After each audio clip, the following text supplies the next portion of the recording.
A svéd ital nem abba a kivégzési kategóriába tartozott a történelmi középkor idején, amelyben az urak által büntetésként kiszabott és alkalmazott módszerek, mivel ez nem is tartott sokáig, vagyis nem nyújtotta el a szenvedést, és nem is volt kellőképpen látványos, mint például a nyúzás, a karóbahúzás, a kerékbetörés vagy a fűrészhalál. Ezt inkább csak a katonák alkalmazták a hadjáratok során önmaguk szórakoztatására az ellenségen és az útjukba eső településeken, a civil lakosságon. Nevét onnan kapta, hogy mintegy örökségül maradt szerte a világban az északi népek rabló hadjáratai után, mint amolyan viking hagyaték. Innen a neve svéd ital. Viszont mivel a nevén nevezték a módszert, a keresztes hadjáratok idején vált igazán ismerté és hírhedté. Annak idején a pápa által szent háborúba indított keresztes csapatok a Szent Föld Jeruzsálem felé, de minden hadjárat során az útjuk belső falvakban és városokban, amelyekbe bementek élelmet rabolni, a legtöbb alkalommal a svéd italt gyakorolták a lakosságon.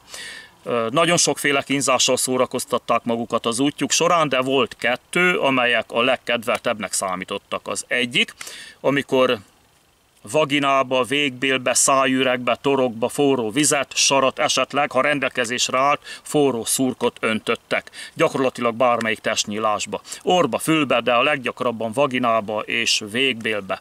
A másik a svéd ital volt, ami abból állt, hogy lekötözték a földre az áldozatot, egy tölcséren keresztül annyi vizet vagy trágyalét erőltettek le a torkán, amennyit csak lehetett, ezután teljes erővel ugrálni kezdtek a gyomrán, majd hagyták szenvedni a szétrobbant gyomorral és a többi roncsolódott belső szervvel. Ennyiből állt a végrehajtás, ami, ahogy említettem, az imént nem minősült hivatalos kivégzésnek, csak szórakozásból gyakorolták a katonák a hadjáratok során. A hivatalos kivégzéseknek sokkal hosszabb ideig kellett tartaniuk, és napokon keresztüli kínzás, megszégyenítés, tömeg előtti megalázás előzte meg. Két korábbi videómban, a 614 és 615-ben beszéltem ezekről, bocsánat, a 616-ban is, hogy teljes legyen a készlet. Akit érdekel, keresse meg azokat is. A történelmi középkor mindennapi brutalitásának,